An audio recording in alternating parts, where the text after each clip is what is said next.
गिरनार यात्रा व गिरनार परिक्रमेबाबत आता काय काळजी घ्यायला पाहिजे ते आता आपण थोडं पाहूया।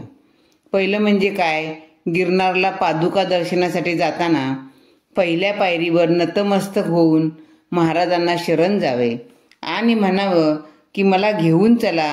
त्याआधी पहिल्या पायरीजवळ नारळ चढवावा, मारुतीचे दर्शन घ्यावे व गुरु शिखर चढण्यासाठी शक्ती द्यावी यासाठी प्रार्थना करावी। चालण्यासाठी चांगली चप्पल किंवा बूट घ्यावा, त्यावर 10-15 दिवस चालण्याचा सराव करून बघावा। आता तिसरं म्हणजे सॉक्स पायात घातले तर पायाला थंडी वाजत नाही म्हणून सॉक्सचे जोड आपल्याबरोबर ठेवावेत। आपण रोपवेने जात नसाल तर साधारण रात्री 11 वाजता चालायला सुरुवात करावी, म्हणजे उन्हाचा त्रास होत नाही व पहाटेच्या प्रसन्न वातावरणात पादुकांचे पुढे नतमस्तक होता येते। अंदाजे 5 तास चढायला लागतात। कपडे सुटसुटीत असावेत, जीन्स पॅन्ट अथवा नेहमी आपण घालतो तशी पॅन्ट नसावी। 6वं आहे स्वेटर किंवा कानटोपी बरोबर असावी। साधारण 600 पायऱ्यानंतर पहाटेचा गार वारा सुरू होतो। आहे हातात काठी घ्यावी, त्याने चालण्यासाठी मदत मिळते। 30 रुपये दर किंवा 20 रुपयापर्यंत त्या मिळतात। 8 नंबर आहे पाण्याची बाटली घ्यावी, रस्त्यामध्ये पण मिळते। त्यात इलेक्ट्रॉल पावडर टाकली तर तरतरी येते। इलेक्ट्रॉल पावडर, ग्लुकोज पावडर प्रत्येकाने आपल्याबरोबर ठेवावी। पहिल्या 300 पायऱ्या खूप घाम येतो, त्यावेळी खरी गरज भासते। 9 आहे खिशामध्ये खडी साखर आणि गोड गोळ्या ठेवाव्यात।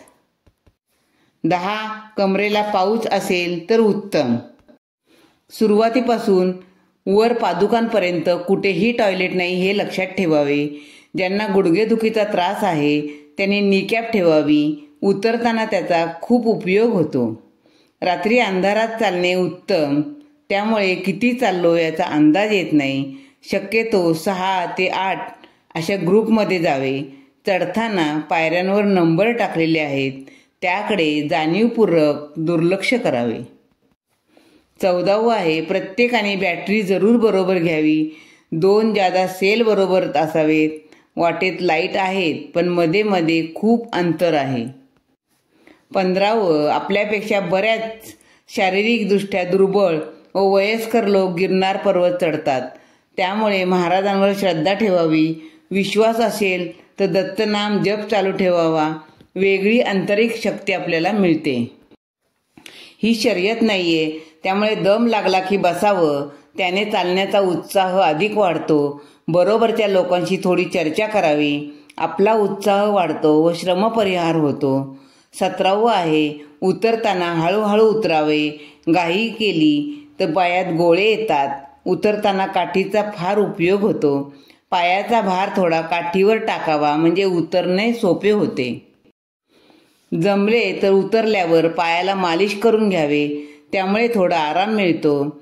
आता अलीकडे ॲक्युप्रेशरचे मशीन घेऊन एक जण खाली बसतात, त्यावर 2-3 मिनिटे उभारल्यावर शरीराला बराच आराम मिळतो। त्रिपुरी पौर्णिमेच्या 5 दिवस आधी गिरनार परिक्रमा असते। वर्षातील फक्त हे 5 दिवस फॉरेस्ट डिपार्टमेंट हा जंगलातला रस्ता मोकळा करते, तेव्हा किमान एकदा तरी ही परिक्रमा करावी। याला खूप पौराणिक महत्त्व आहे। दत्त भक्ती मार्गातील गिरनार पर्वतावरील पादुकांचे दर्शन हा एक अच्युत क्षण आहे। तर भाविकांनी नक्कीच गिरनार पर्वतावर यावे। नेणारा आणि आणणारा तो आहे हे कायम लक्षात ठेवावे। सर्व करता करविता तो आहे यावर दृढ विश्वास ठेवावा। 20वं आहे काही कारणास्तव कोणाला चढणे नाही जमले तर डोलीचा आधार घ्यावा। लोक काय म्हणतील बरोबर हे चे काय म्हणून डोलीत बसणे टाळू नये। डोली ही कुठल्याही ठिकाणी मिळू शकते, अशा वेळी इतर डोलीवाल्यांच्या संपर्कात राहावे। ते अथवा जवळ असणारे दुकानदार डोलीची व्यवस्था करतात। डोलीचा खर्च आपले आपण करायचा असतो। तेथे सरकार नियुक्त दरपत्रक आहे। साधारणतः माणसाच्या वजनानुसार हा आकार असतो। 21 आहे गोरक्षनाथ मंदिर सोडल्यानंतर एकही दुकान वाटेत नाहीये। पादुकांच्या ठिकाणी एकही दुकान, हार, फुले मिळत नाहीत. कोरडा प्रसाद अथवा भक्तिभावे पादुकांच्या ठिकाणी अर्पण करायच्या ऐच्छिक वस्तू न विसरता आपल्या सॅकमध्ये एका वेगळ्या कप्प्यात ठेवाव्यात. आता शेवटचे व अत्यंत महत्त्वाचे, पादुकांचे दर्शन झाल्यावर खाली कमंडलू तीर्थ आहे, तेथे सर्वांनी प्रसाद घ्यावा. तो तुम्हाला खूप ताकद आणि उत्साह देतो, कारण तुम्हाला परत साधारण 2000 पायऱ्या चढायच्या असतात व तेथे असलेल्या सेवक वर्गाशी अदबीने वागावे. विनाकारण हुज्जत अथवा भांडण करू नये. जमल्यास ऐपतीनुसार तेथे दानधर्म करावा. त्यांना ही सेवा वर्षभर, वर्षानुवर्ष चालवायची आहे. हे एक कठीण व्रत आहे, पण सेवाभावाने साधू व भक्तगण ते करत असतात. श्री गिरनार परिक्रमा ही 38 किलोमीटरची पायी परिक्रमा असते. ही परिक्रमा फक्त पायीच करता येते, डोली किंवा वाहन याद्वारे करता येत नाही. श्री गुरुदेव दत्त.